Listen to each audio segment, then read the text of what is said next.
I need you to think about something very carefully before I tell you this story. Think about what it takes to vanish. Not to run.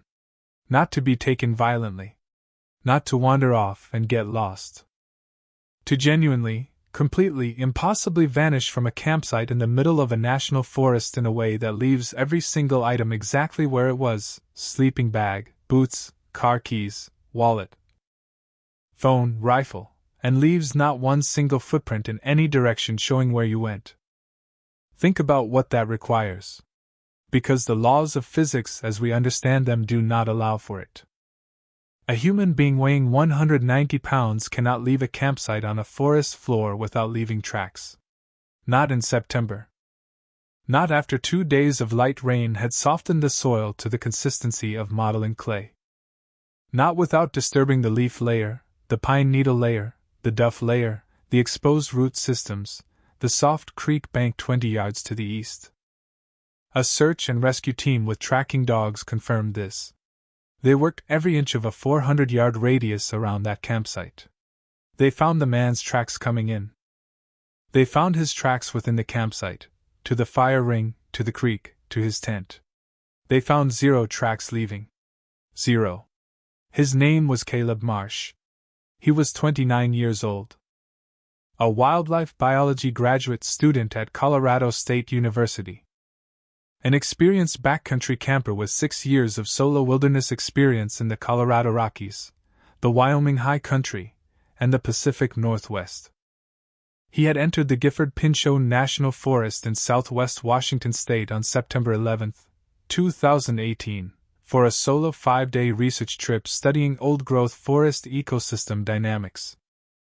On September 13, his third day out, the satellite communicator he carried stopped transmitting. Rangers reached his campsite on September 15. Everything was there.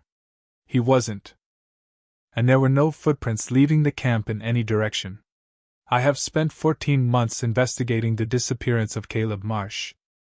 I have spoken with his family, his thesis advisor, the lead ranger on the search operation, the tracking dog handler, 2 members of the search and rescue team, and a retired Washington State Patrol investigator who reviewed the case independently.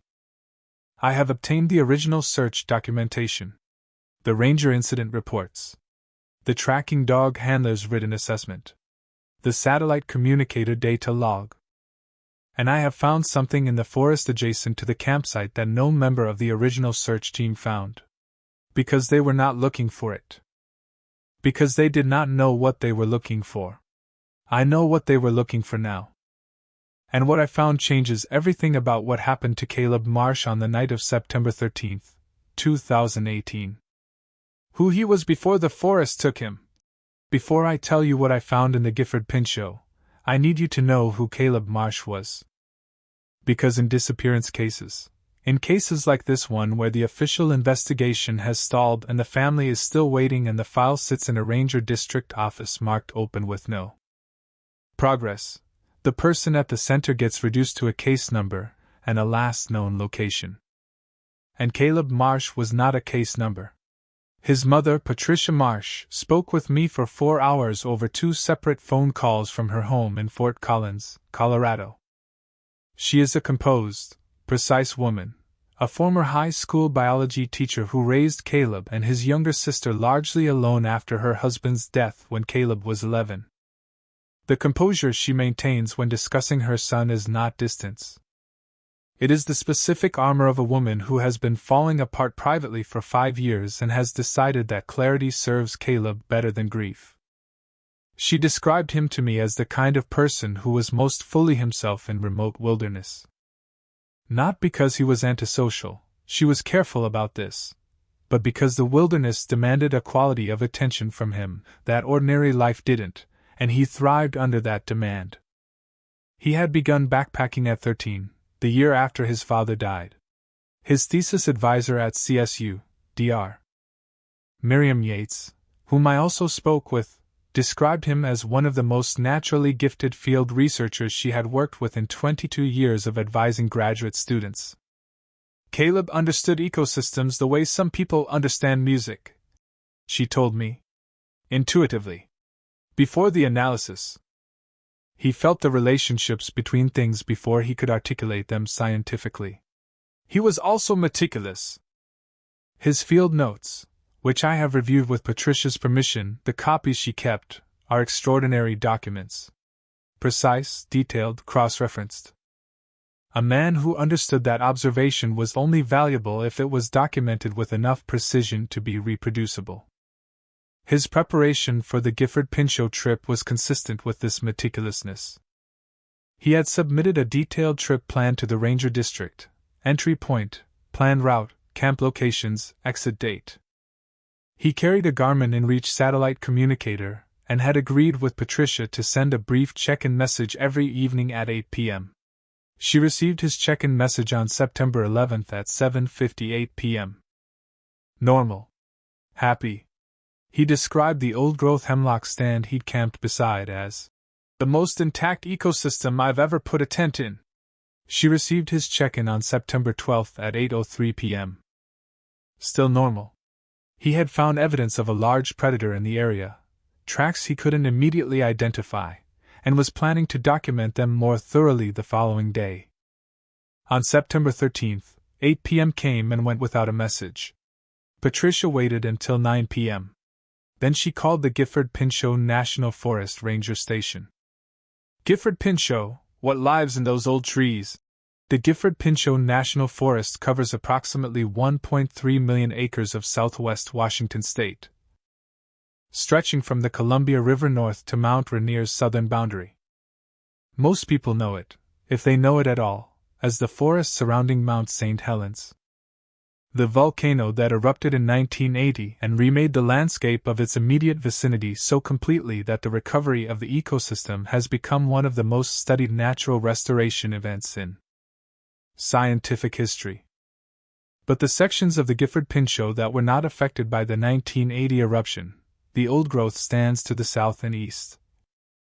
In the Randall and Packwood Ranger districts, are something else entirely. Ancient forest. Douglas fir and western hemlock trees that were old when Lewis and Clark passed through the region. Canopy so thick that the forest floor receives perhaps 2% of available sunlight.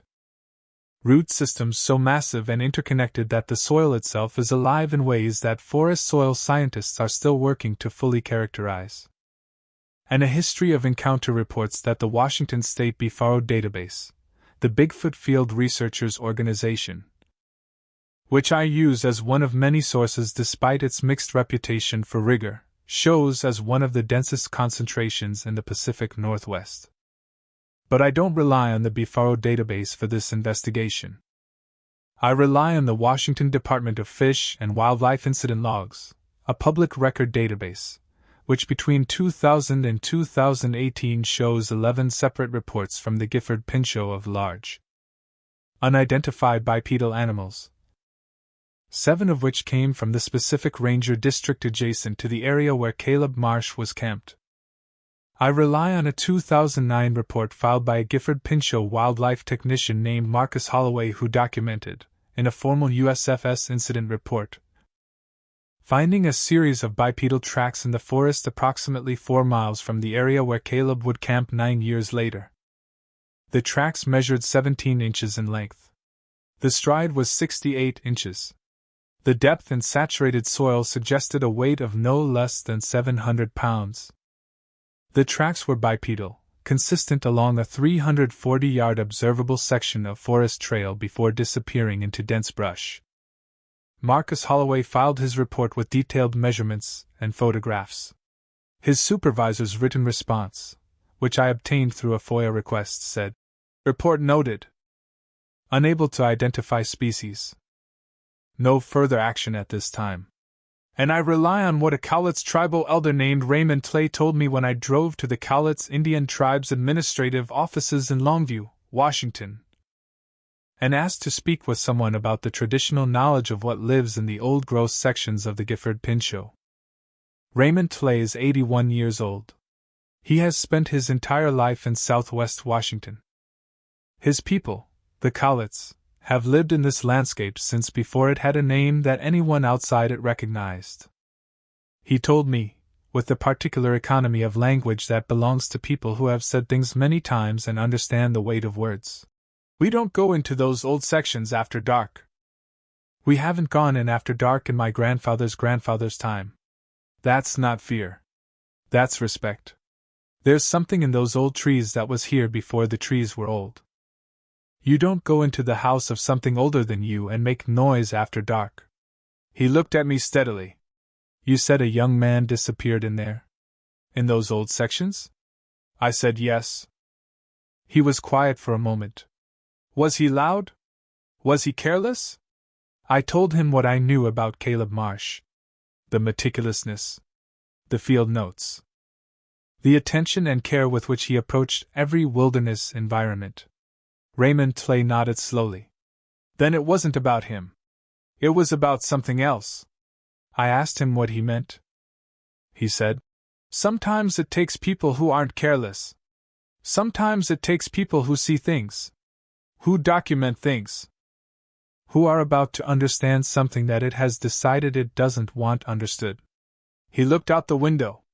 Did he find tracks? Before he disappeared? I told him about the September 12th check-in message. The tracks Caleb had described. The plan to document them more thoroughly the following day.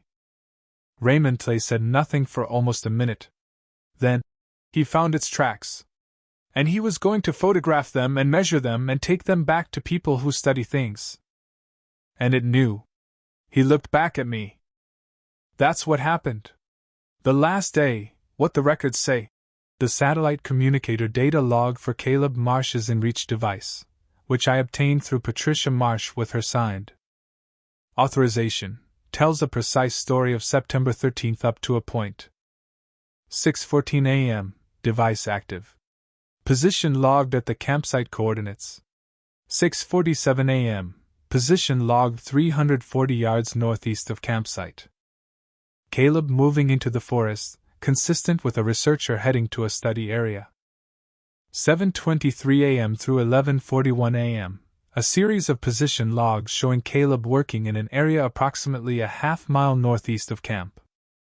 The movement pattern of someone conducting systematic field observation, moving methodically through a defined area, pausing, moving again. 12:08 p.m., position log at the campsite. Back for lunch. 12:34 p.m., position moving northeast again. 1:17 p.m. through 3:52 p.m., working the same northeast area. But the movement pattern has changed. Where the morning session showed the methodical grid of systematic field work, the afternoon positions show a more direct, purposeful movement, as if Caleb has found something specific and is following it. 4:23 p.m., the last position log. The device did not log another position until 6:47 p.m., when it transmitted a single anomalous data packet, not a position log, not a message, but a device error code consistent with the InReach being subjected to a strong magnetic field or significant physical force. After 6:47 p.m., nothing. The device was never found. Patricia told me, with the careful steadiness she maintains when discussing the technical details, because the technical details are easier than the other kind, that Caleb had never missed a single position log in 3 years of carrying the InReach. The device logged automatically every 30 minutes as long as it was powered on. It logged unless the battery died. Caleb carried a 20,000 mAh backup battery and checked his charge religiously. It logged unless the device was destroyed or subjected to interference. From 4:23 p.m. on September 13th, it logged nothing. Caleb's last voluntary movement on record was at 4:23 p.m., approximately a half-mile northeast of his campsite, in the old-growth section of the Gifford Pinchot. Following what appeared to be a specific trail or feature of interest in the forest. Between 4:23 p.m. and whenever rangers reached his camp on September 15th, 48 hours, something happened that left the campsite perfectly intact, left no tracks in any direction, and left Caleb Marsh entirely absent from the world. What the rangers found, and what they couldn't explain, The search operation for Caleb Marsh was activated on September 14th after Patricia's call to the ranger station. The lead ranger, a woman named Sandra Pruitt with 11 years in the Gifford-Pinchot district, described the operation to me in a recorded interview. She told me, "We expected a standard lost hiker situation. Experienced backcountry traveler, good equipment, detailed trip plan. Usually those cases resolve within 24 to 48 hours. Either the subject is injured and located, or they self-rescue and come out at a trailhead." Standard operating assumption was that Caleb had suffered an injury in the field and was waiting for us. The search team reached his campsite at approximately 10 a.m. on September 15th. What they found, or rather, what they didn't find, immediately elevated the situation from standard missing hiker to something none of them had a good framework for. The campsite was pristine. Ranger Pruitt used that word specifically, pristine. Not just intact, pristine. As if Caleb had set it up that morning and stepped away for an hour. His tent standing and properly staked. His sleeping bag inside, laid out. His camp stove on its pad beside the fire ring. His cook pot with the remnants of a meal, oatmeal, forensics later confirmed, still inside. His field journal on the small folding camp table he used as a desk, open to the most recent entry, pencil resting in the spine. His boots. Beside the tent door. Both boots side by side, the way you leave boots when you're going to pick them up again in a moment. His rifle. He had carried a .308 for bear protection, standard practice for solo wilderness researchers in the Pacific Northwest. Leaning against the tree he had hung his bear bag from. Safety on. Fully loaded. His wallet. His truck keys. His phone, battery dead, consistent with 4 days without charging. Everything. "We've done hundreds of wilderness SAR operations," Ranger Pruitt told me. "I've never seen a campsite like that.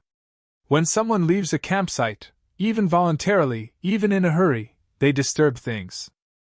They grab their jacket, they knock something over, they leave a cup out of place. This camp looked like a museum display. Like it had been arranged. Everything exactly where it should be. The tracking dogs arrived at 1 p.m. The handler, a man named Kevin Bross with 14 years of wilderness SR tracking experience, told me in a separate interview. "I've run dogs on hundreds of wilderness searches. The dogs told me something I've never had dogs tell me before." I asked him what. They tracked Caleb from the trailhead to the camp. Clear, consistent, confident track. He walked in 2 days earlier, and the scent trail was solid all the way to camp. Then inside the camp, they hit every spot he'd been. Fire ring, tent door, creek bank, the tree with the bear bag. Completely normal in camp tracking. He paused. And then they stopped. At the center of camp, roughly equidistant from the tent and the fire ring, the dogs stopped. Both of them. And they couldn't continue. Not because the scent went cold. I've run dogs on week-old cold scent, and they work it differently. These dogs stopped because the scent ended. At that point. In the middle of the camp. With no explanation for why it ended there. He looked at me. Scent doesn't end in the middle of an open area in damp conditions. Scent disperses. Scent weakens. Scent follows airflow. It doesn't just stop at a specific point in the middle of a campsite like someone turned off a tap. In 14 years I've never had dogs give me that result. The search covered 14,000 acres of forest over 6 days. Aerial with thermal. Ground teams. Additional dog teams brought in from Oregon. Caleb Marsh was not found. Not a boot print. Not a piece of clothing. Not a broken branch. Not a disturbed leaf. Nothing. 14 months later, back in the forest, I entered the Gifford-Pinchot on a clear October morning 14 months after Caleb Marsh disappeared. I had 3 specific objectives. First, reach Caleb's campsite and document the current state of the location. Second, cover the half-mile northeast corridor that his in-reach data showed him working on September 13th, the area where his movement patterns shifted from systematic field work to something more purposeful. Third, find the tracks he had described in his September 12th check-in message. The campsite was exactly as I had been told. The physical evidence of the SR operation was still visible: flagging tape on trees, boot prints from the search team fossilized in the dried mud, a forgotten water bottle left by a ranger. The camp itself long since cleared by the rangers. Just a flat area beside a creek in an old-growth hemlock stand. I set up my own camp at the same site. Deployed trail cameras. Activated my recorder. And on the morning of my second day, I walked northeast into the old-growth section following the GPS coordinates from Caleb's in-reach data. Half a mile in, the forest changed. Not dramatically. Not suddenly. But perceptibly, the canopy thickening, the ambient light dropping, the understory pressing in closer, the old-growth character of the trees becoming more pronounced. Douglas fir trees here that were 6 feet in diameter. Hemlock trees with root systems that created above-ground ridges you had to step over. Forest floor so deeply layered with organic material that your footsteps were nearly silent. At the coordinates of Caleb's last purposeful position log, 4:23 p.m., September 13, 2018, I stopped. And I looked at the ground. The forest floor here was covered in the deep moss and duff typical of old-growth Pacific Northwest forest. But at this specific location, in an area roughly 20 feet in diameter, the moss layer had been disturbed. Not recently. 14 months of regrowth had softened the disturbance. But the underlying pattern was still visible if you knew what you were looking at. Bipedal impressions. Old, 14 months old, but preserved in the compressed duff beneath the surface moss. The specific density change in forest floor material that happens when something of enormous weight stands in a place and the compression outlasts the surface regrowth. I measured them. 17 inches in length. 7.5 inches at the widest point. The stride, measured between the pairs, 64 inches. Consistent with Marcus Holloway's 2009 report. Same forest. 4 miles distant. 9 years apart. Same measurements. Same thing. And at the center of the impression cluster, at the point where the disturbance pattern suggested something had stood for an extended period, weight shifting between feet, a deeper compression.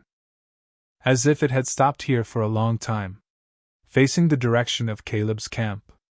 I sat in that old-growth forest for a long time. Looking at 14-month-old impressions in the duff.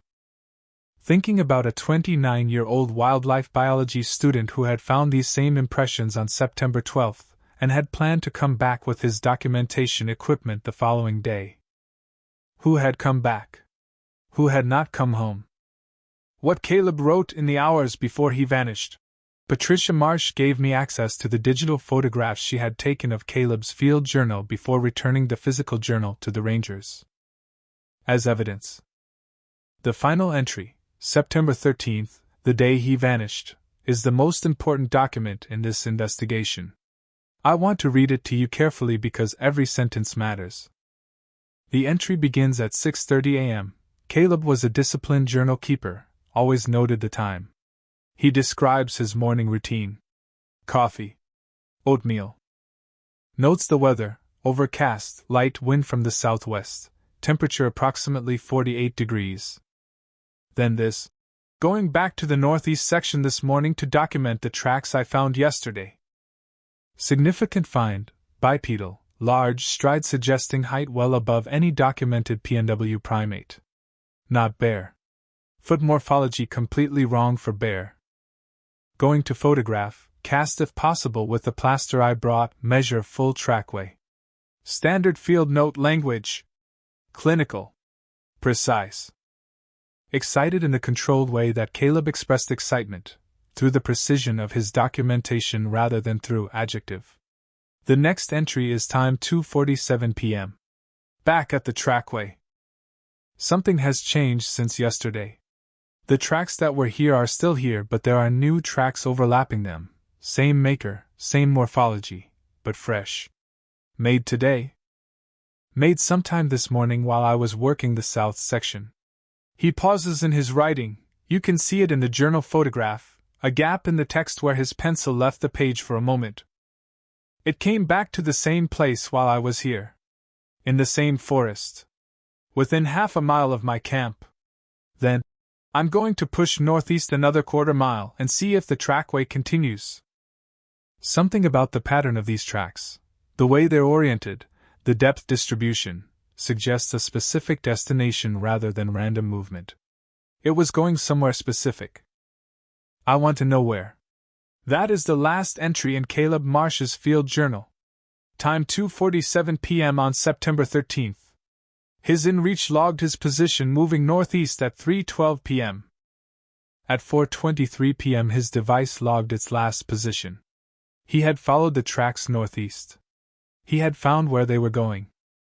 And then, in the space between 4:23 p.m. and whatever happened before Ranger Pruitt reached his campsite on September 15th, Caleb Marsh and his satellite communicator, and every trace of his exit from that campsite ceased to exist in the physical world.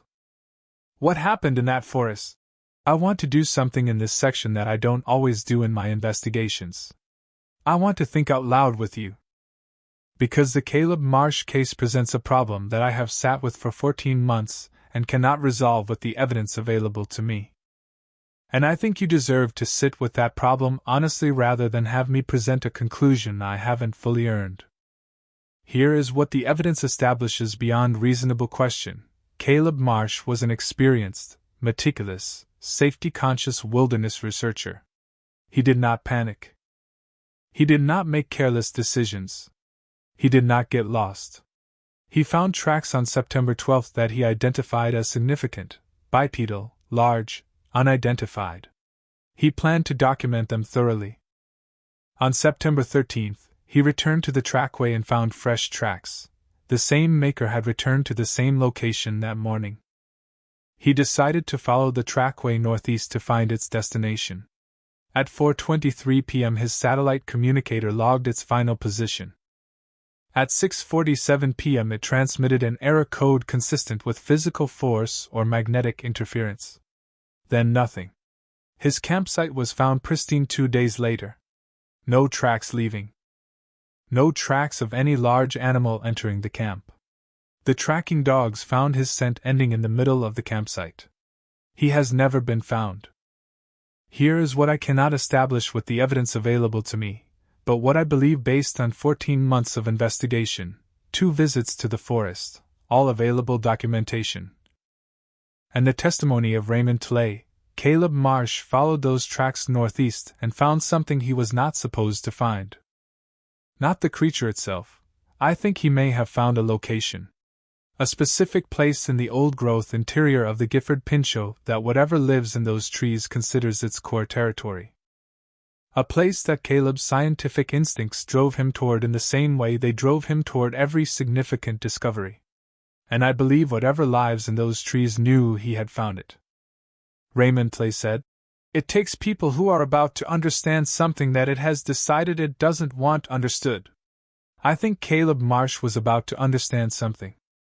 I think the decision was made at 4:23 p.m. on September 13th, 2018, in the old-growth Douglas fir forest of the Gifford Pinchot National Forest. And I think the campsite, the perfectly preserved, pristine, museum display campsite found by Ranger Pruitt, was not the result of Caleb leaving in a hurry. I think the campsite was preserved deliberately. I think whatever made that decision is capable of preserving a campsite. Of entering a camp without leaving tracks. Of moving through a forest in a way that leaves no scent for tracking dogs to follow. Of taking a person from the middle of their own camp, from the specific point where Kevin Bross's dogs told him the scent ended, without leaving a single mark of the taking. I cannot prove this. But I believe it.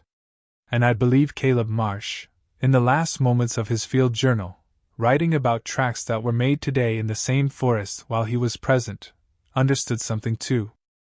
Something he didn't have time to write down. 5 years of waiting. My last conversation with Patricia Marsh happened 3 weeks ago. She called me. She had watched a preliminary cut of my documentation of the case, and wanted to talk before I released anything publicly. We talked for 2 hours. She told me things she had not told me in our earlier conversations. Things she had been holding because she wasn't sure they were relevant to an investigation.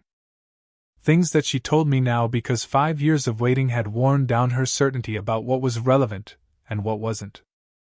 She told me that in the weeks before the Gifford Pinchot trip, Caleb had been different. Not troubled, different. More interior. More thoughtful. He had been reading extensively about indigenous knowledge frameworks in Pacific Northwest ecology, not unusual for a graduate researcher in his field, but unusual in the specificity of what he was reading. He had been particularly focused on Cowlitz and Yakama traditional knowledge about what he called entities that existing ecological science hasn't formally acknowledged. She told me that in their last phone call, September 10th. The night before he entered the forest, he had said something that she had replayed thousands of times since. He had said, "Mom, I think there's something in these old growth systems that we've been observing the effects of for decades without understanding the cause. All the unexplained acoustic phenomena, the movement patterns that don't match any known species, the territorial behaviors that predate human settlement. I think it's all connected to something we haven't formally identified yet. I think this trip might be the beginning of actually understanding it." She was quiet for a moment after telling me this. "He was so excited," she said. "So genuinely excited. He thought he was going to discover something important. He thought science was about to catch up to something it had been missing." Her voice was steady. She had made it steady through 5 years of practice. "I think he was right," she said. "I think he was exactly right. And I think whatever he found in those trees understood what it meant if he came back with evidence. And it made sure he didn't." She was quiet again. "I want people to know his name. Not just the case number. Not just the open file in the Ranger District. Caleb Marsh.